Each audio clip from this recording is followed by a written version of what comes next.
The sound of the pen scratching against the paper was louder than a gunshot. Liam didn't just sign the divorce papers. He scribbled his name with a smirk, pushed the document across the sticky diner table, and wiped his hands as if he had just touched something filthy.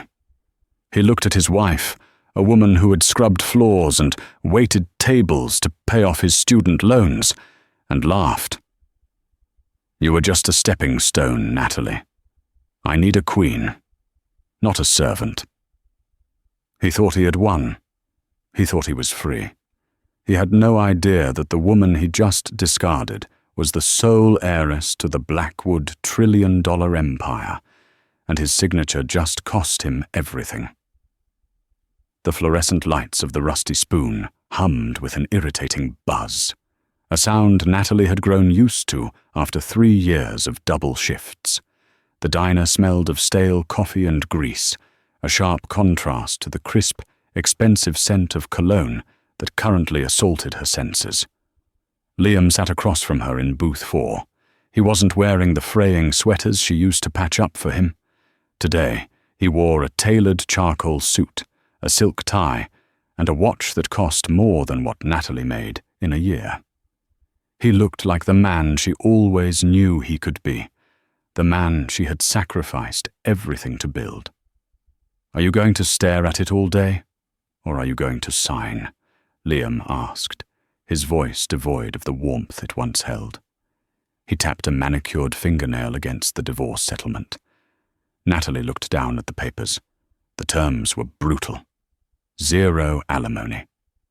No division of assets, not that they had many, or rather, not that he thought they had many. He was keeping the apartment she had paid the deposit for. He was keeping the car she had bought him so he could drive to interviews.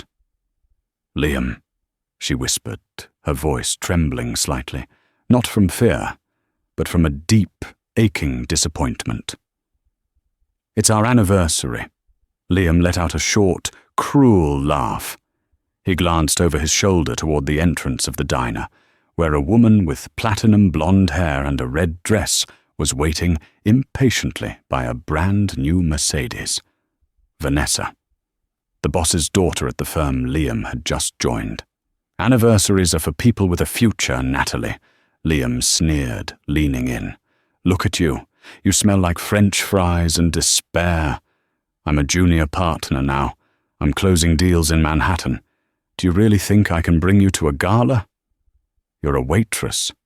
"I was a waitress so you could study," Natalie reminded him, her eyes hardening. "I worked 2 jobs so you didn't have to work 1. "And I appreciate the charity," Liam said dismissively, checking his reflection in the napkin dispenser. "But that was a transaction, Nat. You invested in a stock, but you don't have the portfolio to keep it. I've outgrown you." "Vanessa, she fits the life I'm living now. She has class, connections. When I walk into a room with her, people respect me. When I walk in with you, they ask for a refill on their water." The cruelty of the statement hung in the air. The other patrons in the diner, mostly truckers and locals who knew Natalie as the kindest soul in town, were glaring at Liam. But he didn't care. He was above them now. Natalie picked up the cheap blue ballpoint pen. She didn't cry. That was the thing Liam failed to notice. A broken woman cries. A determined woman goes quiet. "You're sure about this, Liam?" she asked one last time. "Once I sign this, there is no going back. You are walking away from everything we built, and everything we could be." "I'm counting on it," he scoffed. "Just sign the papers, Natalie. Don't make this pathetic." She looked him in the eye.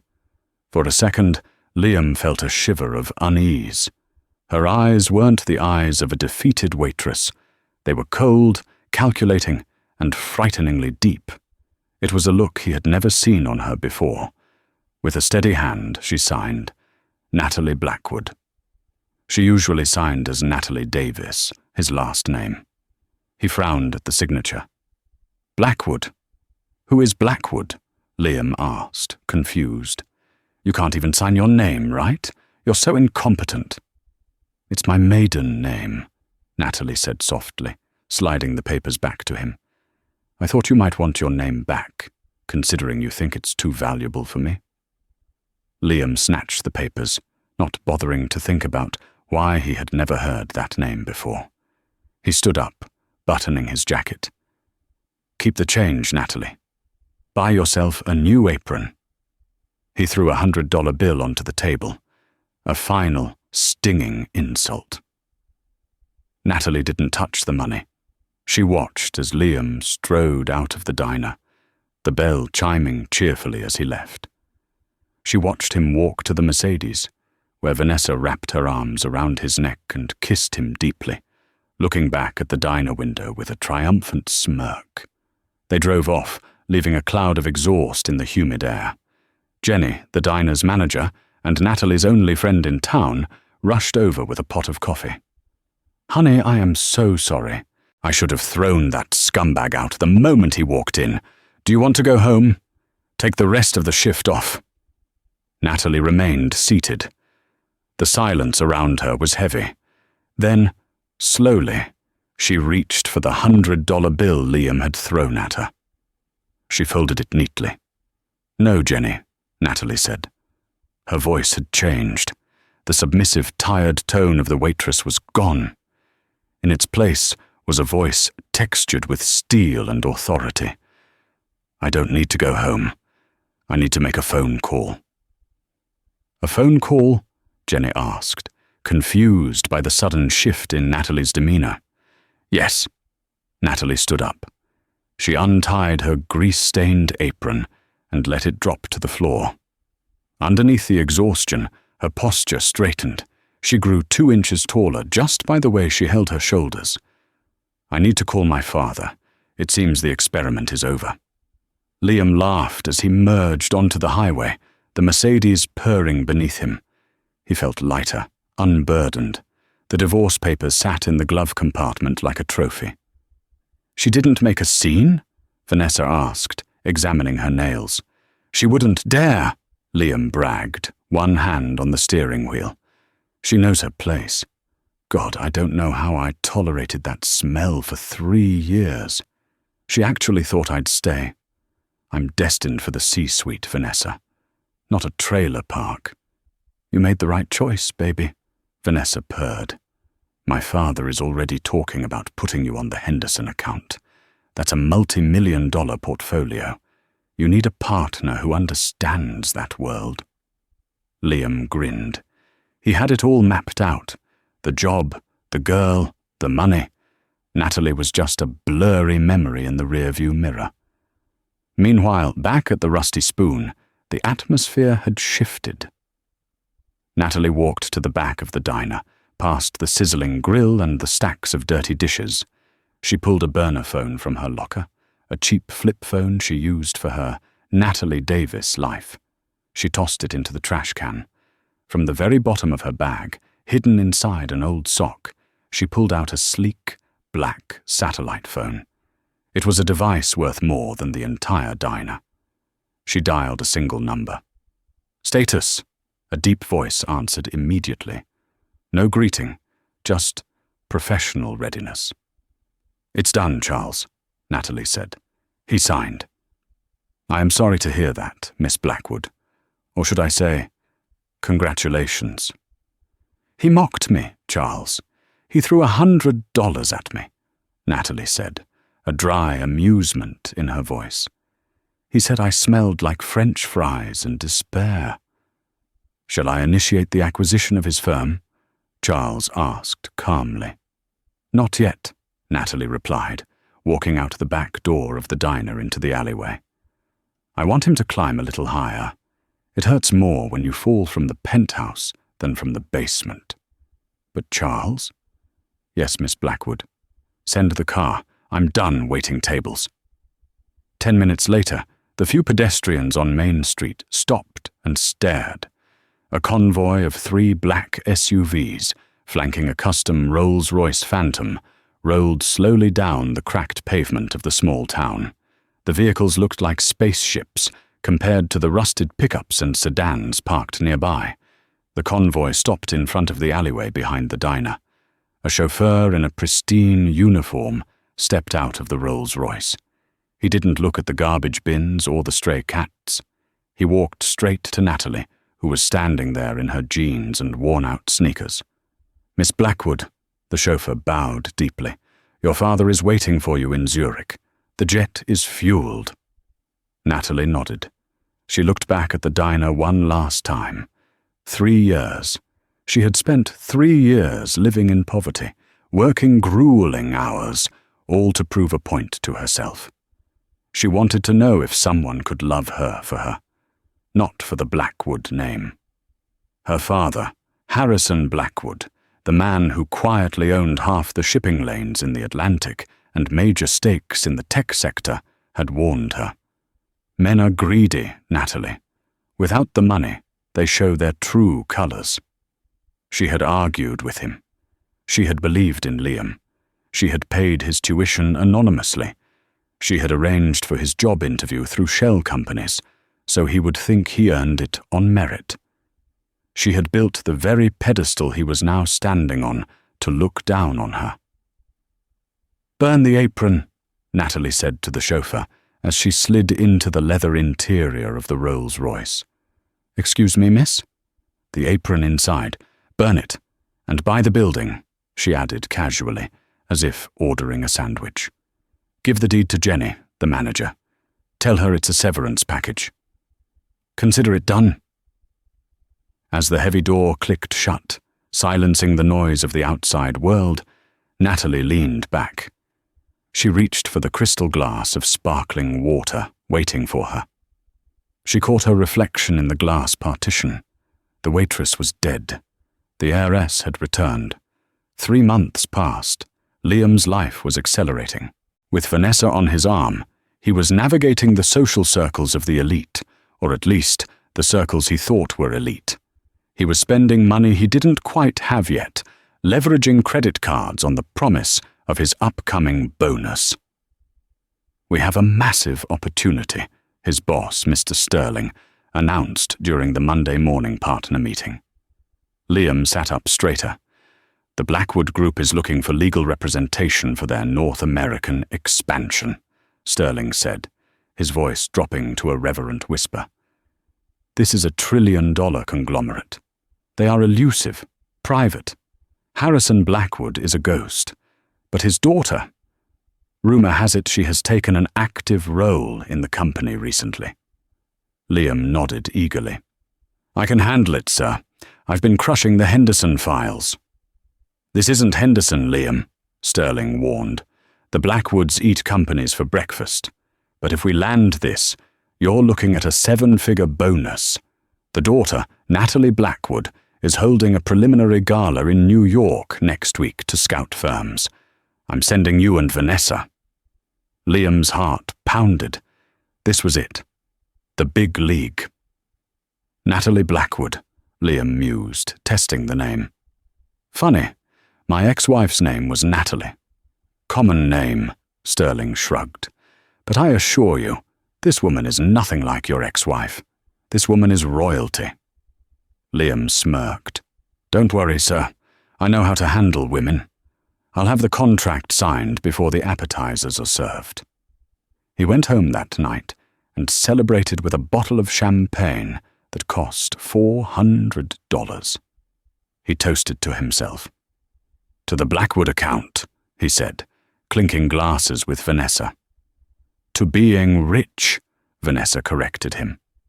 Little did Liam know, the invitation to the gala wasn't a random selection.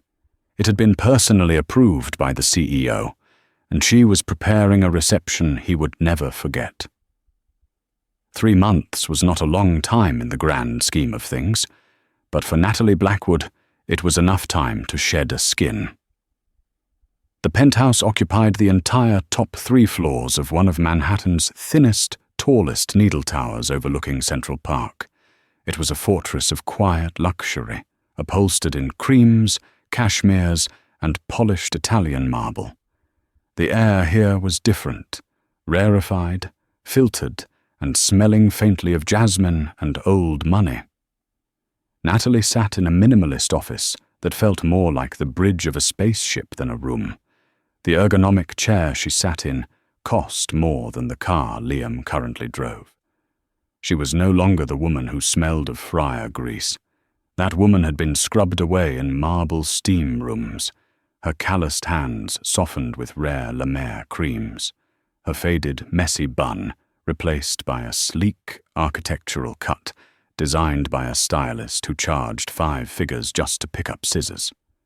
She wore an oatmeal-colored power suit by the row, understated, unstructured, yet screaming absolute authority.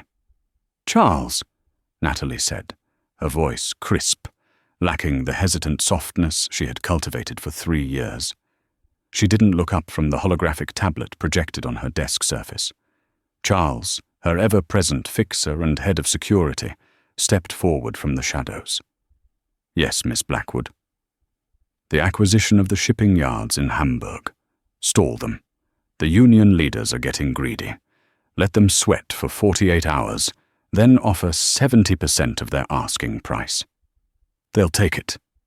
"Very good. And the dossier on Sterling and Associates?" Natalie finally looked up. Her eyes, once warm pools of support for a struggling student, were now arctic. "Liam's firm. The very same. They are desperate for the North American expansion contract. Mr. Sterling seems to believe sending his bright young star to the gala will seal the deal." Charles placed a glossy manila folder on her desk. Natalie opened it. The first page was a high-resolution candid photo taken by one of Charles's operatives just yesterday. It showed Liam leaving a high-end jeweler with Vanessa hanging off his arm, giggling. They looked like the picture-perfect corporate power couple. Liam looked smug. Natalie studied his face. It was incredible, really. She had slept next to that man for 3 years. She had darned his socks. She had listened to his anxieties about exams. She knew he was allergic to shellfish and terrified of spiders. Yet, looking at the photo, she felt nothing but clinical detachment. He was an asset intended for liquidation. "He bought her a bracelet," Charles noted dryly. "Cartier. Put it on 3 different credit cards. He's already leveraged his anticipated bonus." "He always did spend money before he earned it," Natalie said, closing the file. "He thinks he's bought a ticket to the high life. He doesn't realize he's just purchased rope." She stood up and walked to the floor-to-ceiling window. Central Park looked like a small rectangular garden far below. "The preparation for the gala?" she asked. "Finalized. The guest list is tight. Only the top tier of global finance, old media, and industrial titans. Sterling and Associates made the cut only because you explicitly ordered it." "Good." "Miss Blackwood?" Charles paused, choosing his words carefully. "Are you certain about this approach? Your father, were he here, might suggest a swift corporate crushing. Bankrupting the firm, blacklisting Liam. This theatrical approach, it requires you to be in close proximity to him." Natalie turned from the window. The afternoon sun caught the subtle diamond studs in her ears. "My father understood money, Charles. He didn't understand people like Liam. Liam thrives on perception. If I just bankrupt him, he'll play the victim. He'll blame the economy. Bad luck. He needs to be dismantled from the inside out. He needs to realize that the queen he was searching for was the woman he treated like a peasant. I want him to see the summit. Let him taste the air up here. And then I want to be the one to push him off." She walked back to her desk and pressed an intercom button. "Sloane? Have the emeralds arrived from the vault?" A terrified-sounding assistant replied instantly. "Yes, Miss Blackwood. Security just delivered them. The tiara and the necklace." "Bring them in." The gala was in 2 days. Natalie wasn't just attending an event. She was curating a grand stage.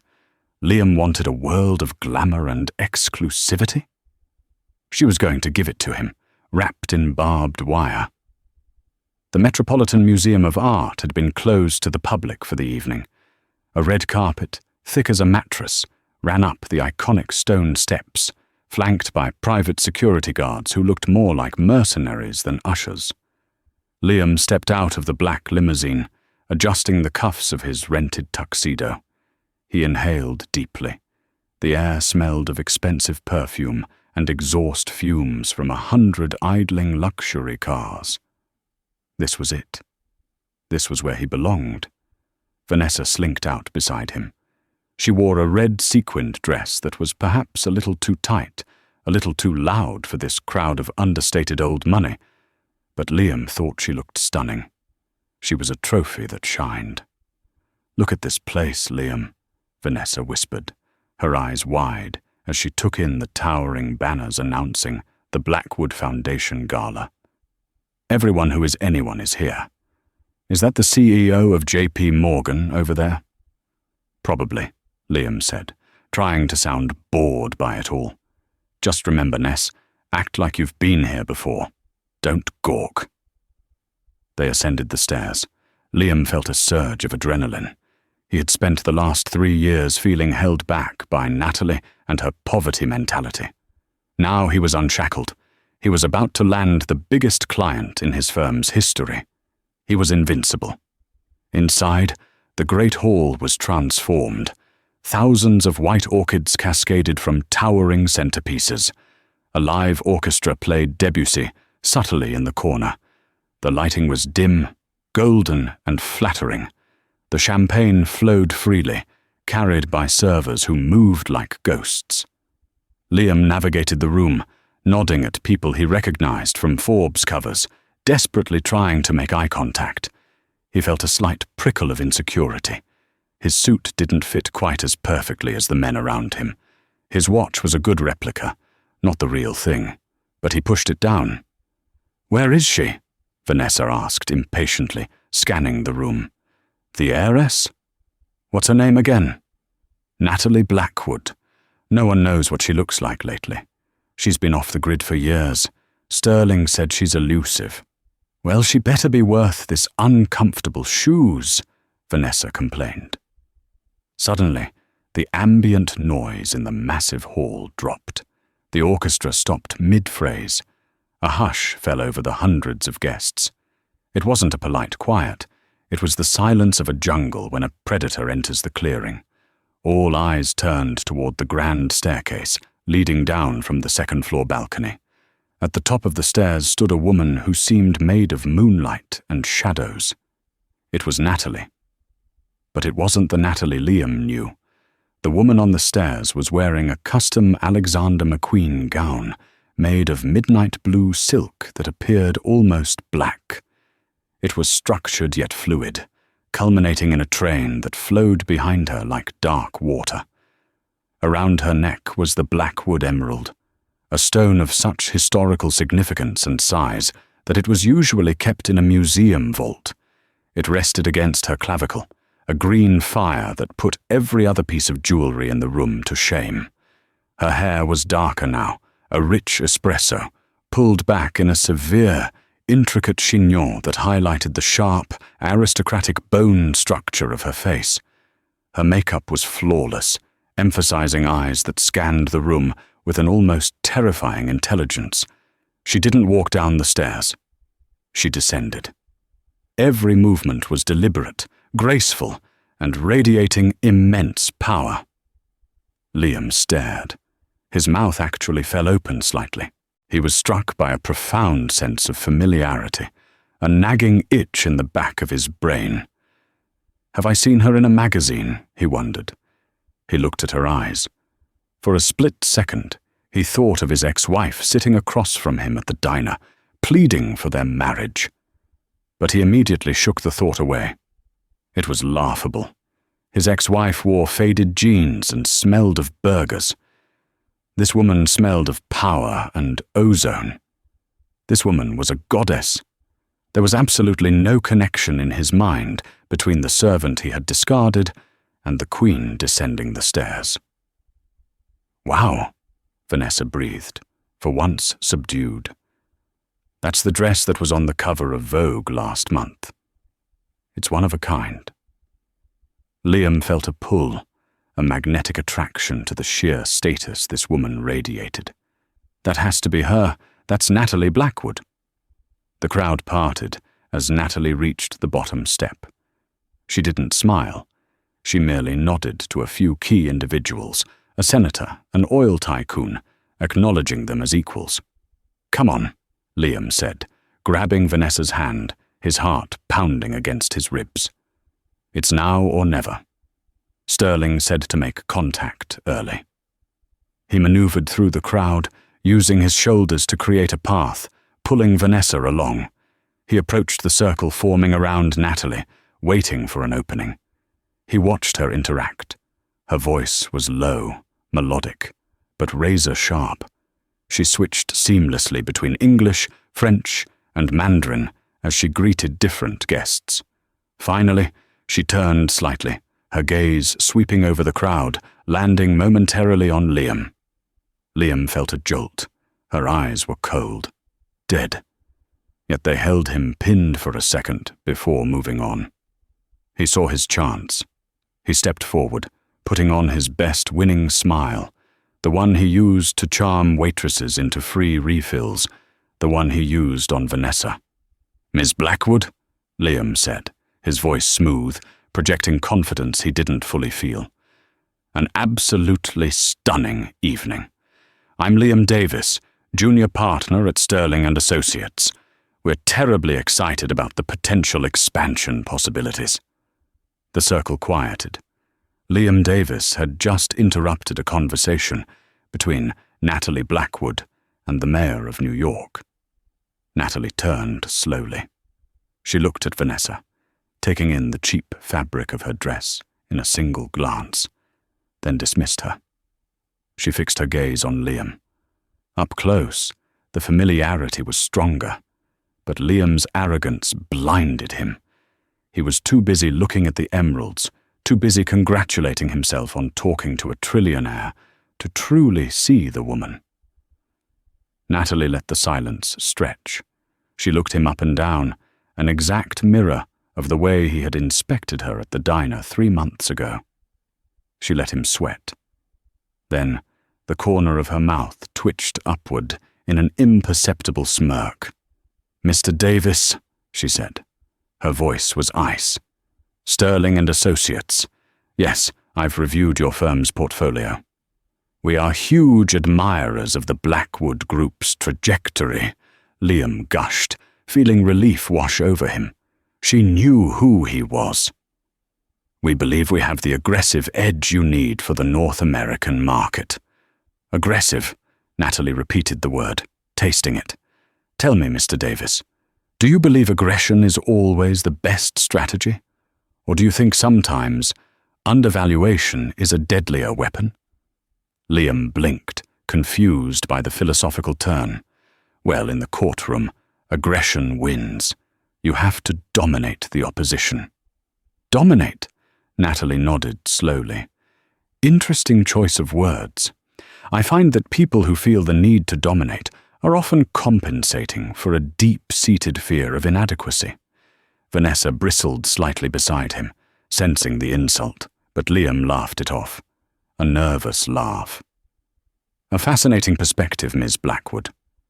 Perhaps we could discuss it further. My firm has prepared a preliminary proposal." "I'm sure you have," Natalie cut him off. She held his gaze, and for a moment she let the mask slip just a fraction. She let the waitress peek through the heiress's eyes. "You know, Mr. Davis, you remind me of someone I used to know. Someone who always ordered the most expensive thing on the menu, but never had the wallet to back it up." Liam froze. The color drained slightly from his face. What did that mean? Before he could process it, Natalie signaled to Charles, who materialized at her elbow. "Charles, schedule a private meeting with Mr. Davis for tomorrow morning at my offices. 10 a.m. sharp." She looked back at Liam. "Don't be late, Mr. Davis. I despise people who waste my time. I've wasted enough of it in the past."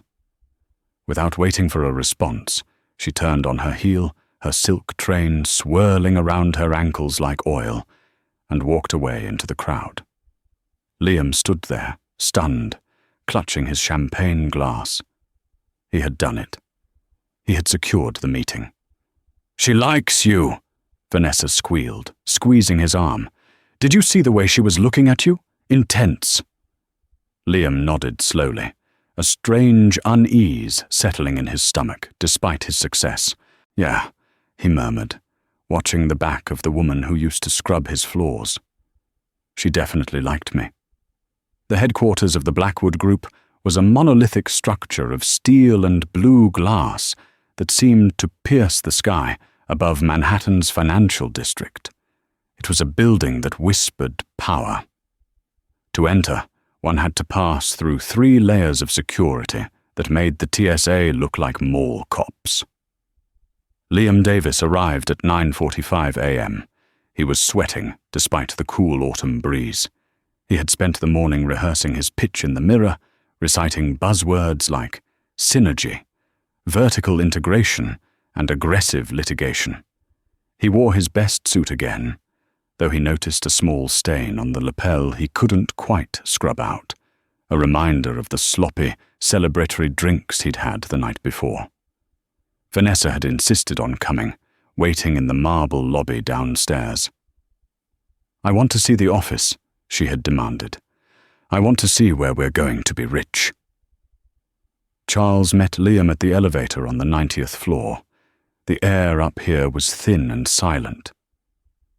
"Mr. Davis," Charles said, his face a mask of professional indifference. "Follow me." They walked down a long corridor lined with modern art that Liam pretended to understand. They stopped before double doors made of heavy, polished mahogany. "She is waiting," Charles said, opening the door. Liam walked in. The boardroom was cavernous. A table long enough to seat 50 people dominated the center, made of a single slab of black obsidian. At the far end of the room, standing before a window that offered a panoramic view of the city he so desperately wanted to conquer, stood Natalie. She was wearing a white suit today. Sharp, pristine, clinical. It was the color of a blank sheet of paper, or perhaps a shroud. She didn't turn around when he entered. "Sit," she commanded. Her voice was amplified slightly by the room's acoustics. Liam sat at the opposite end of the long table, feeling incredibly small.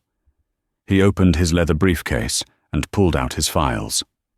"Miss Blackwood," he began, his voice cracking slightly before he found his rhythm. "I want to thank you again for this opportunity. I've outlined a strategy for your hostile takeover of the Henderson Group.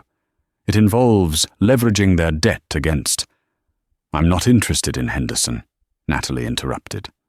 She still hadn't turned around. "I'm interested in risk, Mr. Davis. Specifically, the risk of investing in people who lack integrity." Liam paused. "Integrity is the cornerstone of my practice," he lied smoothly. "Is it?" Natalie turned slowly. She walked toward the table, her heels clicking rhythmically on the hardwood floor. Click, click, click, like a ticking clock. She stopped 10 feet away from him. She placed her hands on the table and leaned in. The sunlight hit her face, illuminating her features clearly. "Tell me about your wife, Liam," she said softly. Liam blinked. The question threw him off balance. "My ex-wife? I'm currently going through a divorce. It's finalized, actually." "Why did you leave her?"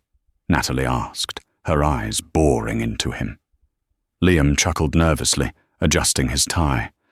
"With all due respect, Miss Blackwood, that's personal.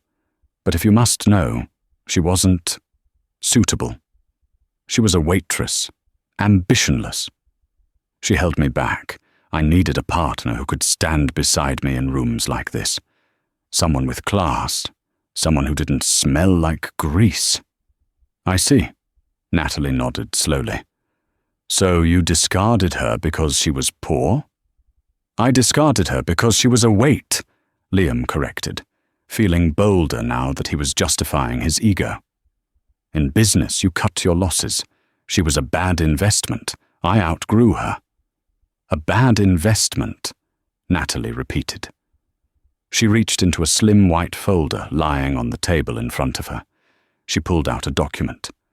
It wasn't a business contract. It was a photocopy of a divorce settlement. His divorce settlement. She slid it down the obsidian table. It glided smoothly, stopping right in front of Liam. "Look at the signature, Liam," she commanded. Liam looked down. He saw his own angry scrawl, and then he saw the signature next to it. Natalie Blackwood. He frowned. Yeah, she signed it with your last name for some reason. She was delusional. Thought she could. "She didn't sign it with my last name," Natalie said, her voice dropping an octave, becoming the voice he had heard every morning for 3 years. "I signed it with my name." Liam's head snapped up. He looked at the woman in the white suit, really looked at her. He stripped away the expensive makeup, the designer clothes, the power, the context. He looked at the shape of her nose, the curve of her jaw, the tiny scar above her left eyebrow where she had hit her head on a cupboard in their cramped apartment 2 years ago. The world stopped spinning. The air left the room. Natalie, he whispered. It was a sound of pure, unadulterated horror. "Hello, Liam," she said coldly. "Did you enjoy the coffee? I made sure it wasn't stale this time." Liam stood up, his chair scraping loudly against the floor. He backed away, his hands trembling. No, this is impossible. You're a waitress. You're broke. I paid the rent. I bought the groceries." "You paid the rent with money I put in your account." Natalie stepped forward, her voice rising with the fury she had suppressed for months. "I paid your tuition, Liam. I paid for your car. I worked double shifts at the Rusty Spoon, not because I had to, but because my father cut me off until I proved I could make it on my own. He wanted to see if I could find a man who loved me. Not the Blackwood fortune." She laughed, a dry, humorless sound. "And I found you, a leech, a narcissist who took everything I gave him and then mocked me for having calloused hands." "You're a trillionaire," Liam stammered, his brain short-circuiting. The realization hit him like a physical blow. The money, the power, the status. He had been married to it. He had it in his hands, and he had thrown it away for a woman named Vanessa and a leased Mercedes. "And you," Natalie pointed a manicured finger at him, "are trespassing." "Wait, Natalie, baby, please!" Liam lunged forward, his survival instinct kicking in. He tried to grab her hand. "I didn't know. If I had known. This is all a misunderstanding. I was stressed. The job. It got to me. I still love you. We can fix this. Tear up the papers." He reached for the divorce papers on the table, trying to rip them. Charles intercepted him. The older man moved with surprising speed, twisting Liam's arm behind his back and slamming him face first onto the obsidian table. "Mr. Davis," Charles whispered into his ear. "I would strongly advise against touching the CEO." "Let him up, Charles," Natalie said calmly. She walked back to her chair and sat down, crossing her legs. She looked like a queen passing judgment on a peasant.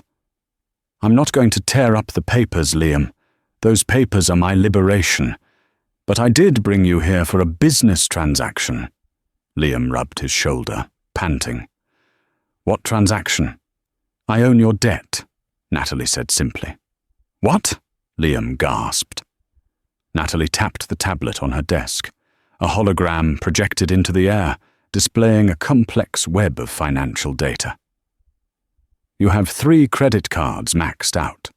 You have a car lease you can't afford. And most interestingly," Natalie swiped her finger, zooming in on a specific transaction. You borrowed $50,000 from a loan shark in New Jersey to pay for Vanessa's engagement ring and your new wardrobe, intending to pay it back with your bonus.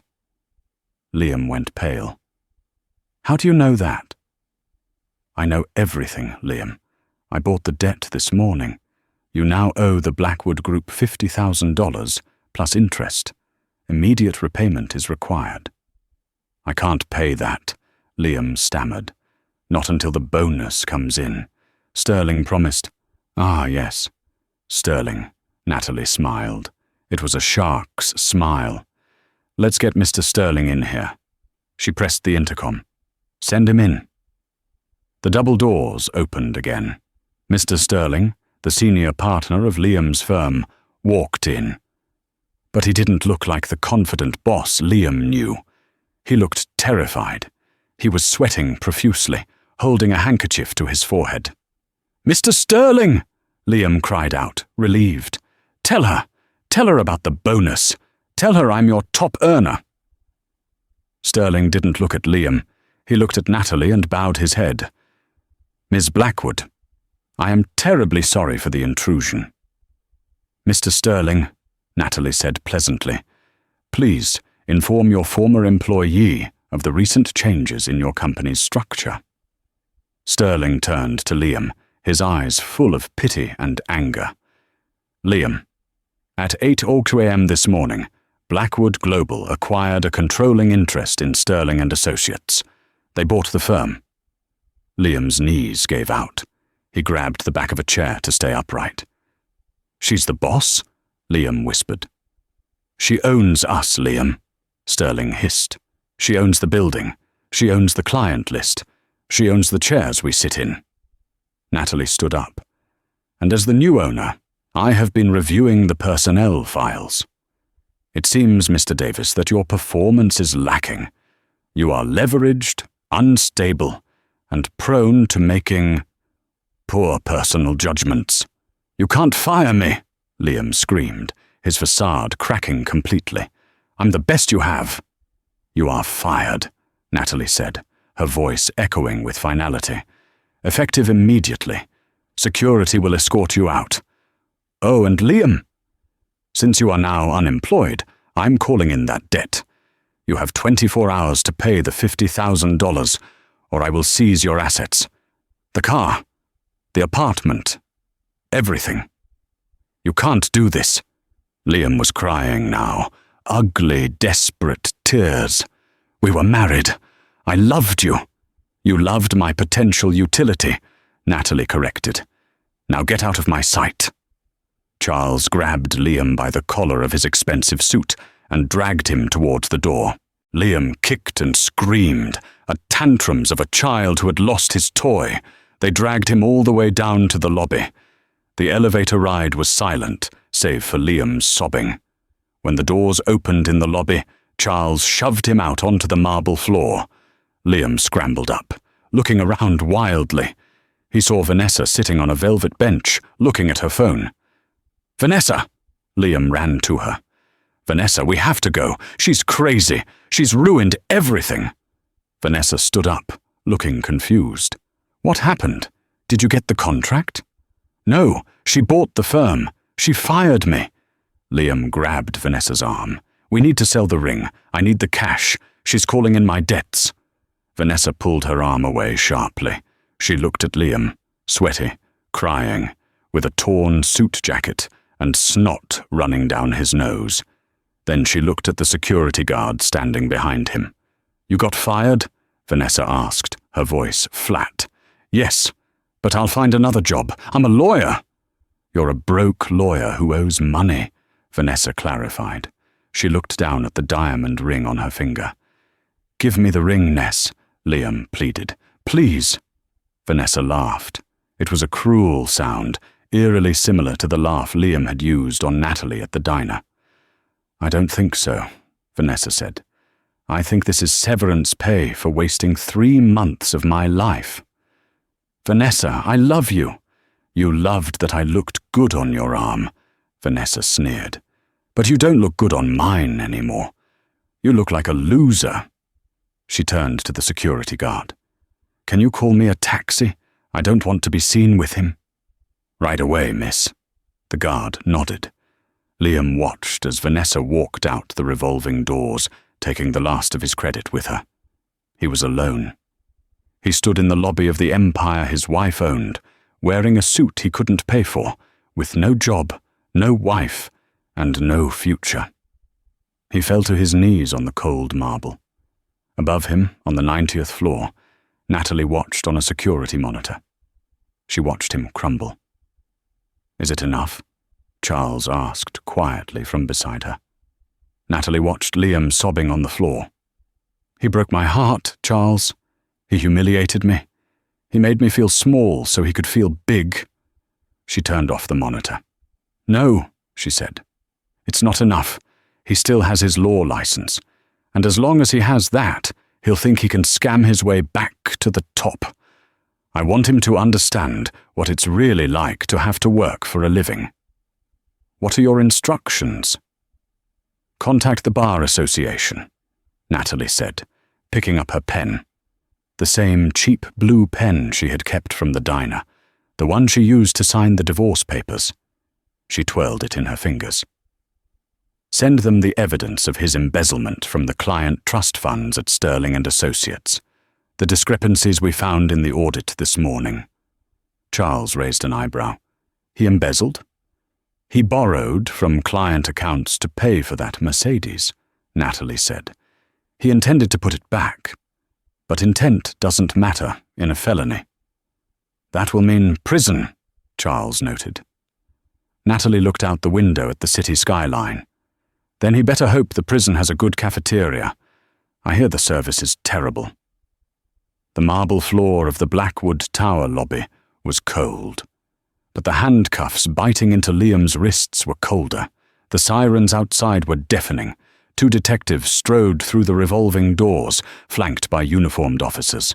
They didn't look lost. They looked like men with a target. "Liam Davis?" Detective Miller asked, flashing a badge. "We have a warrant for your arrest. Grand larceny, embezzlement, and securities fraud." "I can explain," Liam stammered as they hauled him to his feet. "Tell it to the judge," Miller snapped. As they marched him out, flashbulbs erupted. Charles had leaked the tip. The paparazzi captured every second of Liam's humiliation. The tear-stained face, the wrinkled suit, the shiny steel cuffs. Up on the 90th floor, Natalie watched the scene from her window, sipping herbal tea. "The district attorney has the full audit," she told Charles calmly. "We will not accept leniency." The trial was swift and brutal. The prosecution had an avalanche of evidence: bank transfers, receipts for the Mercedes, and the Cartier bracelet bought with stolen client funds. But the final nail in the coffin was the character witness. "The people call Vanessa Rayburn." Liam sat up. Vanessa? She had come. Maybe she would explain he did it all for love. Vanessa took the stand, looking modest in pearls. She didn't look at Liam once. "He lied to me constantly," she sobbed, a masterclass in fake emotion. "He told me he was a millionaire. He bought me things to buy my affection. I had no idea the money was stolen. I feel manipulated." "That's a lie," Liam shouted, jumping up. "You asked for the ring." "Sit down," the judge bellowed. Vanessa walked off the stand, having thrown Liam to the wolves to save her own reputation. The jury took less than an hour. Guilty on all counts. The judge looked over her spectacles. "Mr. Davis, you represent the worst kind of entitlement. You are sentenced to 8 years in state prison. You are permanently disbarred." 8 years. Liam felt the blood drain from his body. His life was over. 5 years later. The New Horizons Foundation Charity Gala was the event of the season, held in a refurbished Brooklyn warehouse. Natalie Blackwood stood at the podium, radiant in a simple white dress. She spoke of resilience and second chances to a room full of adoring donors. She was no longer just an heiress, she was an icon. In the shadows of the room, a gaunt man with greying hair and a permanent stoop was clearing champagne flutes. He moved with a nervous energy, terrified of being seen. It was Liam. He had been released early on parole, but the felony conviction followed him like a curse. No law firm would touch him. He was working for a catering company under a false name, earning minimum wage to pay for a basement room in Queens. "Lee, get that tray to the VIP section," his manager hissed. Liam froze. The VIP section was right next to the stage. He had no choice. He grabbed a tray of smoked salmon canapés and lowered his head, navigating the sea of expensive shoes. He reached the front just as Natalie stepped down from the podium. She was surrounded by admirers. Liam tried to slide past, to drop the tray and run. But fate had one last twist. A guest turned abruptly, bumping Liam's arm. The tray tipped.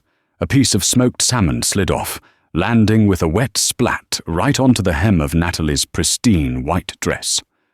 The room went silent. Liam gasped, terror seizing his throat. He fell to his knees, a habit he seemed to have acquired in her presence. "I'm sorry. I'm so sorry, Miss Blackwood," Liam stammered, frantically grabbing a napkin to dab at the stain. "It was an accident. Please, I need this job." He looked up at her, tears welling in his eyes. "Natalie, it's me. It's Liam." He waited for the recognition. He waited for the anger, the gloating, the vindication. He expected her to say, "Look at you now, serving me." Natalie looked down. Her expression was perfectly calm. She looked at his greying hair, his trembling hands, his cheap catering uniform. Then she looked at the stain. "It's all right," she said kindly. Her voice was gentle, the way one speaks to a stranger. "Accidents happen. Please, stand up." Liam stood, shaking. "Natalie, I've paid for what I did. I'm suffering." He wanted her to hate him. If she hated him, he still mattered. Natalie tilted her head slightly, as if trying to recall a distant memory. She looked him right in the eye, and Liam saw the absolute worst thing he could possibly see. He saw nothing. No hate. No love. No recognition. "I'm afraid you have me mistaken for someone else," Natalie said politely. She turned to Charles. "Charles, could you ensure this gentleman gets a fresh towel, and perhaps a tip? He looks like he's having a hard night."